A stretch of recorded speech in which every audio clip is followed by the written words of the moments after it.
So today I will be talking about the Mexican culture. The Mexican culture is an explosion of color, art, music, people, language, and religion. I want to display the Mexican culture in a way that all parties can appreciate and understand.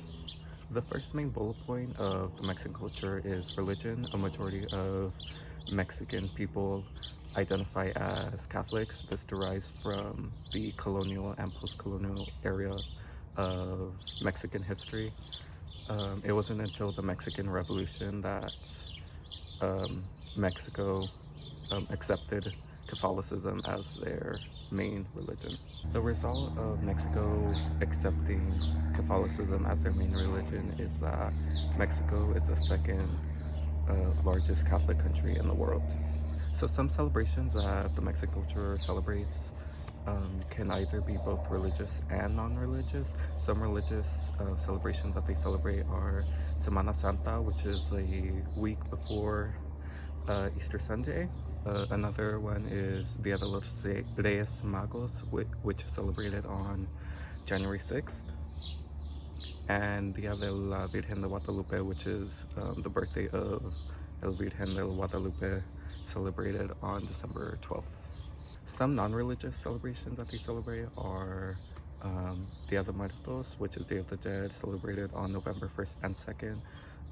Mexico's Independence Day, celebrated on September 16th, and an indigenous celebration is La Guelaguetza, which is celebrated by the indigenous people of Oaxaca on July 18th.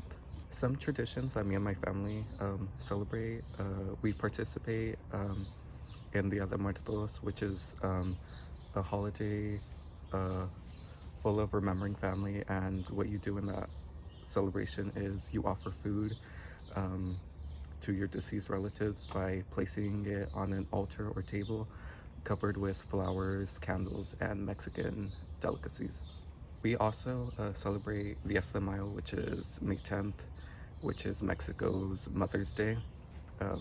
We celebrate it when Mexico celebrates it, not when the US celebrates Mother's Day. Lastly, we celebrate Dia de los Reyes Magos, which is where you cut a piece of la rosca, which is a big piece of Mexican sweet bread, and if you find a baby inside, you have to prepare a Mexican dish, mainly tamales.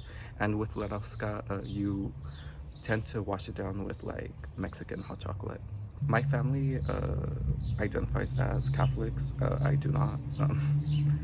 My parents are not as strict with their religious faith as most Mexican households do, but we do participate in like the 7 sacrament ceremonies like baptism, Eucharist, which is the first communion celebration, and confirmation. Because my family isn't as strict with Catholicism, we tend to attend Mass for specific holidays like Palm Sunday, Easter, and Christmas.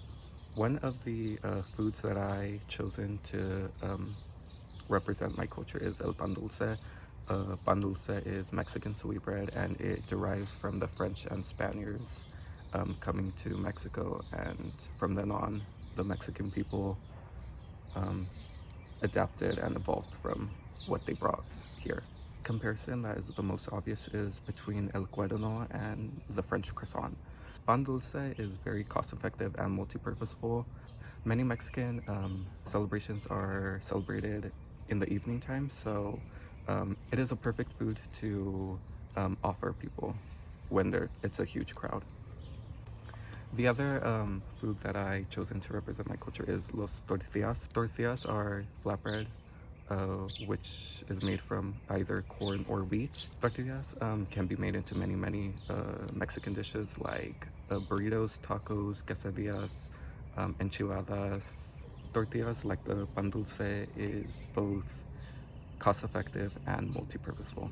I wish that this was a hopeful way to view a different culture that you are not familiar with, or if you are familiar with this culture, I hope that you saw something different and learned something new. The Mexican culture is very diverse, and I wish that this presentation was useful and informational, and I hope that you appreciate my culture as I appreciate my culture. Thank you.